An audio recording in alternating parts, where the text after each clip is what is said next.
Hello friend, કેમ છો બધા? મજામાં? જય શ્રી કૃષ્ણ. ફ્રેન્ડ, આજે છે ને મારી વાઈફ સબ્જી અને રોટલી બનાવે છે. તો મારી વાઈફે કેવી રીતે સબ્જી બનાવી એ મારી વાઈફ તમને સમજાવશે, તો તમે વિડીયોમાં બને રહેજો. જો તમને મારો વિડીયો ગમે તો ચેનલને લાઈક, શેર અને સબસ્ક્રાઈબ કરવાનું ભૂલતા નહીં. હાય ગાઈઝ, તો આજે આપણે બનાવવાના છીએ પનીર બટર મસાલાની સબ્જી. તેની માટે તો પહેલાં આપણે સૌ પ્રથમ તેલ લીધેલ છે.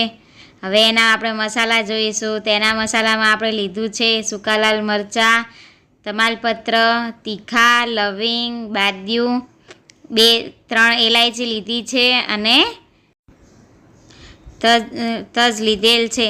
હવે જોઈએ તો પનીર છે. તો પનીર પછી આપણે જોઈશું તો લીલા મરચાં છે. લીલા મરચાં પછી જોઈએ તો ટમેટાની પેસ્ટ છે. હવે પેસ્ટ છે આદુ, લસણ, મરચાં અને ડુંગળીની.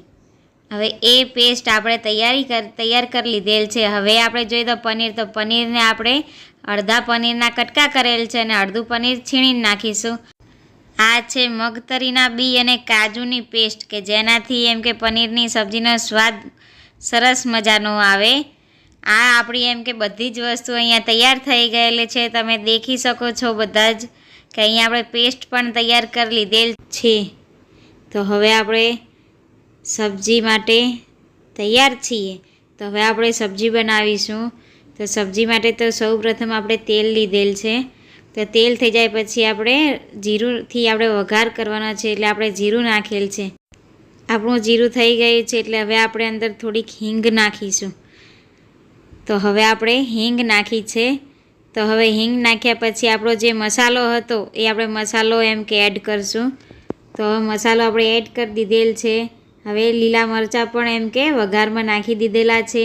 હવે પેસ્ટ એડ કરીશું. તો પેસ્ટ આપણે પહેલાં ડુંગળી, લસણ, આદુ, મરચાંની જે હતી એ આપણે એડ કરીશું. આપણે પેસ્ટ એડ કરી દીધેલ છે. તો પહેલાં તો આપણે એનું પાણી વળી જાય એ માટે ધીમી આંચ પર એને થવા દઈશું. અને થોડીક એમ કે જે પેસ્ટ છે એ એમ કે ચડી જાય એ પછી આપણે એની અંદર એમ કે ટામેટાની જે પેસ્ટ બનાવેલ હતી તે એડ કરીશું. પહેલાં તો આપણે આ જે પેસ્ટ એડ કરી છે એને આપણે પહેલાં તો થોડાક એમ કે ધીમી આંચ પર એને થવા દઈશું. 2 મિનિટ સુધી એને એમ કે તેલમાં સાંતળીશું. ડુંગળીની જે પેસ્ટ હતી, ડુંગળી, મરચાં, આદુ, લસણની જે પેસ્ટ હતી એને પહેલાં આપણે તેલમાં એમ કે સાંતળવી પડશે. પાણી એમ કે ના રહી જાય એની માટે આપણે પહેલાં તો એને સાંતળીશું. હવે પેસ્ટ થઈ જાય પછી એને અંદર આપણે મસાલા એડ કરીશું. હળદર નાખીશું, કાશ્મીરી મરચું નાખીશું, કે જેથી એમ કે પંજાબી શાકનો જે એમ કે ટેસ્ટ હોય ટેસ્ટ પણ પકડાય અને એનો કલર પણ પકડાશે કાશ્મીરી મિર્ચના લીધે. તો પછી આપણે ધાણાજીરું પણ એડ કરેલ છે. ધાણાજીરું પછી આપણે મીઠું એડ કરીશું. મીઠું આપણે સ્વાદ અનુસાર નાખવાનું. જેને મોળું એમ કે ભાવતું હોય એમ કે ઓછું મીઠું નાખવાનું, અને જે એમ કે ખારાશ ઉપર ખાતા હોય એમને થોડુંક વધારે એમ કે મીઠું એડ કરવાનું રહેશે. તો હવે આપણે આ પેસ્ટને એમ કે હલાવી લઈશું, કે જેથી આપણને કંઈ વધઘટ થતી હોય તો ખબર પડે. આપણને એમ કે અંદર થોડું ઘણું એમ કે મરચું, હળદર આપણે જે એડ કરવું હોય આપણે પાછળથી પણ એમ કે એડ કરી શકાય. કે આપણે પહેલાં તો આપણે જોઈએ તો આપણે લાલ મિર્ચ, તો લાલ મિર્ચમાં આપણે 2 પ્રકારના મરચાં એડ કરવા પડશે. એક રેશમ પટ્ટી મરચું અને એક કાશ્મીરી મરચું. કાશ્મીરી મરચું છે જે આપણે એમ કે કલર પકડાય એની માટે આપણે એડ કરવાનું રહેશે. અને રેશમ પટ્ટો મરચું રહ્યું એ થોડુંક એમ કે સ્વાદ અનુસાર નાખવાનું થાય, કે જેથી એમ કે એનો શાકનો એમ કે જે સ્વાદ હોય એનો ટેસ્ટ એ આપણને ટેસ્ટની એમ કે ખબર પડે. તો હવે આપણે રેશમ પટ્ટો અને કાશ્મીરી બંને મરચાં આપણે એડ કરી દીધેલા છે. આપણે કાશ્મીરી અને રેશમ પટ્ટો એ બંને એમ કે મરચું સબ્જીમાં એડ કરેલ છે. હવે આપણે જોઈએ તો ટામેટાની જે પેસ્ટ હતી એ પેસ્ટ એડ કરી છે. તો પેસ્ટ એડ કર્યા પછી આપણે હવે સબ્જીને હલાવીશું, કે જેથી અંદર આપણે બીજું મરચું એમ કે એડ કરવું હોય તો કરી શકીએ.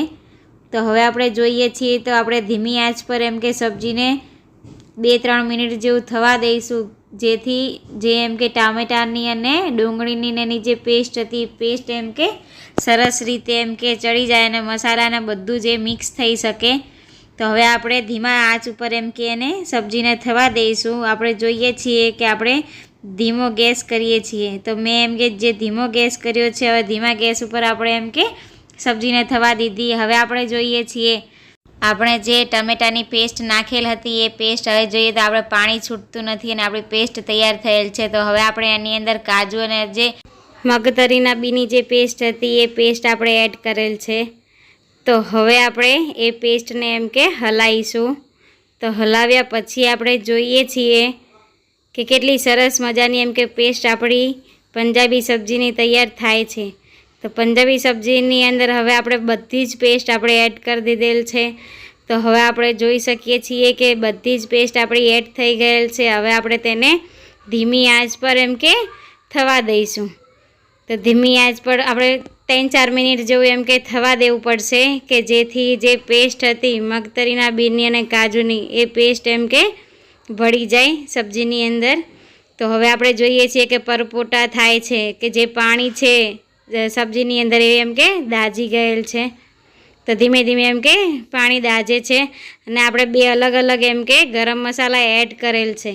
તો એક આપણે બાદશાહનો ગરમ મસાલો લીધેલ છે અને બીજો આપણે પંજાબી સબ્જીનો જે ગરમ મસાલો આવે છે એ આપણે એડ કરેલ છે.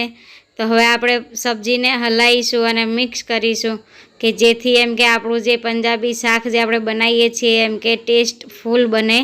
તો અત્યારે આપણે જોઈ શકીએ છીએ કે આપણે બધા જ મસાલા એડ કરી દીધેલા છે. હવે આપણી આ પંજાબી સબ્જીની જે રેસીપી હતી એ રેસીપીની જે પેસ્ટ આપણે તૈયાર કરવાની હોય છે એ આપણે એમ કે હવે તૈયાર કરી દીધેલ છે. હવે આપણે સબ્જીની અંદર પનીરના કટકા જે કરેલા હોય એ પનીરના કટકા અને જે પનીરની આપણે છીણ કરવાની હોય આપણે એમ કે ઉમેરીશું. તો અત્યારે તમે બધા જોઈ જ શકો છો કે પનીરના કટકા એડ કરેલ છે અને હવે આપણે પનીર છીણીએ છીએ. તો પનીર છીણીને પણ નાખી શકાય અને પનીરના કટકા જે મેં એમ કે અત્યારે તળિયા વગર નાખેલા છે એ તમે તળીને એમ કે તમે શેકીને પણ એમ કે તમે નાખી શકો છો.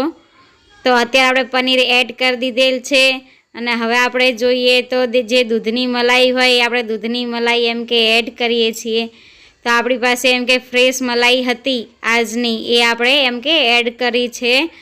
તો અત્યારે હવે આપણે જોઈએ તો આપણી સબ્જી અહીંયા તૈયાર થઈ ગયેલ છે અને આપણે જોઈએ જ છીએ કે કેટલું મસ્ત એમ કે પનીર બટર મસાલાનું એમ કે સબ્જી જે બનાવવાની હતી એ આપણી તૈયાર થઈ ગયેલ છે. તો સબ્જીની અંદર આપણે બટર ઉમેરીશું કે જેથી એમ કે ટેસ્ટફુલ આપણી સબ્જી લાગે. તો અત્યારે તમે જોઈ શકો છો કે આપણે બટર ઉમેરીએ છીએ. તો આ જે સબ્જી છે એ તમે પણ જરૂર ઘરે બનાવજો કે જે સબ્જી તમને હોટલ જેવી જ લાગશે. તો અત્યારે આપણે આ સબ્જી સરસ રીતે અહીંયા આપણે બનાવી દીધેલ છે. હવે આપણી સબ્જી થઈ ગયેલ છે અને પછી હું એમ કે રોટલી કરું છું. તો અત્યારે એમ કે મેં રોટલી કરવાનું સ્ટાર્ટ કરી દીધેલ છે. તો તમે બધા જોઈ શકો છો કે અત્યારે એમ રોટલી કરું છું. તો તમે બધા જોઈ શકો છો કે અત્યારે અમે ડિનરની અંદર પંજાબી સબ્જી, પનીર બટર મસાલાની સબ્જી અને રોટી એ અમે જમવાનું બનાવેલ છે. તો તમને અમારી ચેનલ ગમી હોય તો તમે એમ કે લાઇક, શેર અને સબસ્ક્રાઈબ કરવાનું ભૂલતા નહીં. જય શ્રી કૃષ્ણ.